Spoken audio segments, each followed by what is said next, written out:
trying to read through the complex legal junk for New York State wastewater regulations, Appendix 75A. It's very complicated and very confusing, which is probably intentionally so. I think somehow the government employees get paid to make things unreadable for normal common man. Anyway, I found a section on composting toilets, which means I'm probably going to have to spend some money because the New York State regulations, alternative systems, there are alternative systems accepted for waste disposal. There are raised systems, mounds, this is for gray water, intermittent sand filters, evaporation. I'm going to look into very much detail on the evaporation technique for gray water disposal. And let me see, that is section, this is so complicated. Alternative systems, section E, I'll be looking into that. Other systems, okay, there's holding tanks, which can be used temporarily while you're building a home. There are these blue toilet systems, disgusting things, but they are allowed while you're building a home. Chemical toilets, it talks about all the legal things. Recirculation toilets as well. While the sewage system is under construction, you can use these other systems, holding tanks and the blue water junk. Now here, composters. These units shall be installed in accordance with the manufacturer's instructions. The unit shall have a label indicating compliance with the requirements of National Sanitation Foundation Standard 41 or equivalent. There's the key. This means I'm going to have to buy a composting toilet because my toilet does not have a label indicating compliance. Only units with a warranty of 5 years or more shall be installed. So I have to buy a composting toilet in order to be legal. So that's sort of good news and bad news. Sad thing is, my beautiful composting toilet that I made, according to New York State law, will not be allowed. But if I buy a composting toilet with a warranty of 5 years or more, which I don't know why that's so important, and with a label indicating compliance with this standard 41, then I will be allowed. So the problem is that's going to cost me $1,000, which will take me a while to save up for, which means I stay in the house for a while spending money on rent. Sort of a catch-22 situation. Well, anyway, good news is I don't have to leave my home to find it. I made some phone calls this morning, and the funny thing is these guys are more confused than I am. Most people don't even know these details because the stuff is so complicated. You just can't know it all. But it's right here. Composters are New York State approved and authorized and allowed, but it seems to be only if I buy it. Now, there are engineered systems. A treatment system of a type not discussed in this document may be allowed only through the issuance of a specific waiver, that's right here, by the health unit having jurisdiction as provided for in Part 75 of this title. But the system shall be designed by a design professional. Means I can't make a composting toilet. Environmental assessment, that's money. And design professional supervises installation and certifies the system, blah blah blah. That isn't going to happen. Back to composting toilet. We're talking about $1,000. I've seen some very, very nice systems with holding tanks and stuff, but they're around $2,000 to $3,000. But there it is. It's allowed, legal, and I'm just going to have to start saving up because there it is. So there is light at the end of the tunnel. I would like to state, after researching for a week on the internet Actually, I've researched for years on this stuff, but on the internet heavily recently, and a lot of advice and information from people who live off the grid in different states and countries. If you are going to go off the grid, the best thing you can do is contact your local agency. Every single township is different. Everybody has their own codes and laws. So that's my advice to you. Here's something new. Look what I have up by the RV. I got to drive home last night. Finally, the ground is hard enough for me to drive. So now I'm going to load up the trunk. I'm going to put some gas cans in the trunk. I'm going to be able to run my machines, run my generator, run my chainsaw. It is living off the grid, but as long as we have modern conveniences, I'm still going to use them. I am not, primitive living. I am becoming self-sufficient for the most part and living off the grid. But there are modern conveniences like a chainsaw, which I will use until the day that it's no longer available. And my little generator, which is going to be a cloudy day backup. My little baby there for cloudy day RV battery charging. So today is a good day. Now I get to go to town and get supplies that I've badly needed. No more walking back and forth so far to get to the car and back. Driving through the meadow, finally. I just went and got some gas. So, and some groceries. I wasn't able to get any real groceries the whole time. Hand cart and stuff. It was a little bit hard.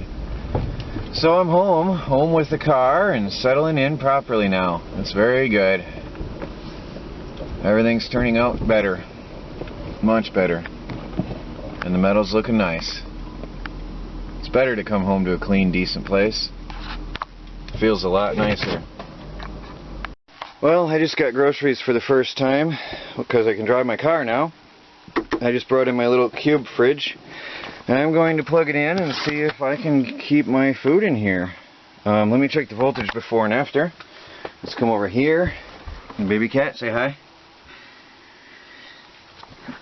Let me see.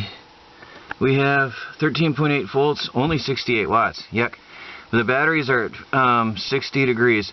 It's on float. It's dropped. The MPPT controller has dropped the current, what it's taking in, because the batteries are topped off. It has done the control itself.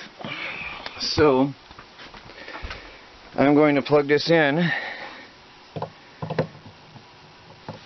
I thought I would. There it goes. I can hear it running. Alright, 13.8 I think I just said, right? I'll see that later when I look at the video. Yes, 13.8. Aha! Look here. I wish I'd have focused on it before because it's proof. Evidence that the MPPT controller only takes in what the batteries need. Now it's at 210 watts coming in. So, and at 15 amps. So the controller is regulating what goes to the batteries. It's a nice controller, very nice. Voltage stays the same, everything stays the same, only the current increases to compensate for the needs of the power consumption of the fridge. You can hear that inverter buzzing. It does that though when it's running. So the fridge is taking roughly 150 watts to run right now, and I think generally it should use a lot less once it's cooled down. So I'm going to try running a refrigerator in here for a while because it's warm out. Actually, what is the temperature? It is 64 degrees outside. 64 degrees, so I'm going to run a fridge in here now that I got sun and some extra power. So the fridge compressor just kicked off and the batteries are only taking 68 watts now. So the MPPT charge controller is regulating the amount of current coming in. And with warm batteries, 60 degrees, they charge up so much faster. My golf cart batteries from Advanced Auto seem to be very sensitive to the cold. And on a sunny day like today, they charge up by lunchtime every time. Well, it's 6:30. It's dark. It's gray. Got my car home again. All I did today was spent a whole day looking up zone ordinances and codes and everything. I did find a composting toilet that may meet the New York State standards. Baby cat's out enjoying, as she heard her name. You're happy outside, aren't you, huh? Huh, you excited? What?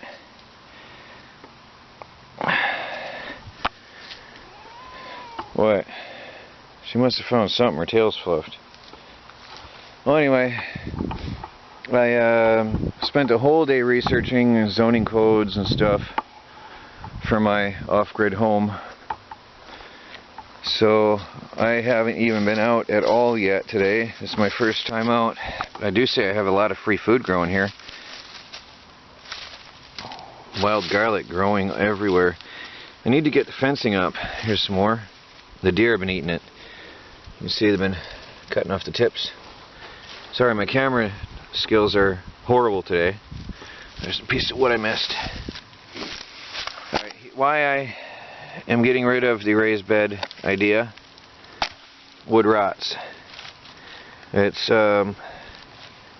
soft, it's mushy and rotting, and bugs were eating in it. So I'm going to do away with it. It's too much work, and I don't want to have to maintain and replace wood all the time and clean up the mess that falls out when you replace the boards. So it's not going to happen. I'm done with that. I haven't seen what people have responded to my change of plan for the beds, but that's how it's going to be. What I do have right now, what I am going to do is I finally got a spray bottle, so I'm going to spray my little plants. So I'll be back in a minute.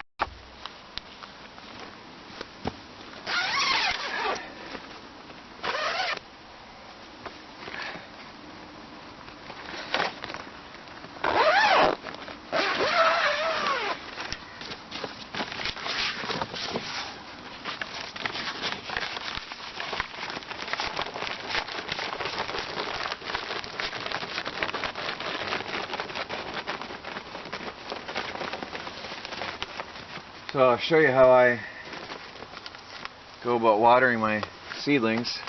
This is a daily issue. I've got a dollar store spray bottle, and I literally just go, I haven't even done this yet, I gotta set the spray stream, put it on mist and not stream. Yeah, I literally just mist them fully.